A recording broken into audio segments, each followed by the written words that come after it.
因为他连刹车油都不换了，还保养什么？你知道刹车也要保养吗？但到底要保养什么？来看一下这里，这个是碟式刹车。很多人问Hanson哥，你有没有在做卡钳的分解保养？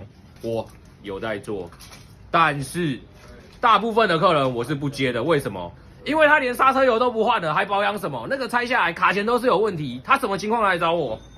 他的轮胎转起来，前轮都已经卡住了。刹车都已经卡住了，才来找我做保养，那是做维修。第一，你想找我做维修，这样子的卡钳分解完之后，你们觉得可以恢复几成？会不会再有安全性的疑虑？这非常的重要，因为我希望我的客人由我这边修出去的是安全的，所以那还不如多贴一点钱，就可以换新的卡钳。你是否也有遇到刹车不知道该怎么保养？是否遇到刹车油什么时候要换？赶快下面留言跟大家分享你遇到的刹车困扰跟保养什么，给Hanson哥说。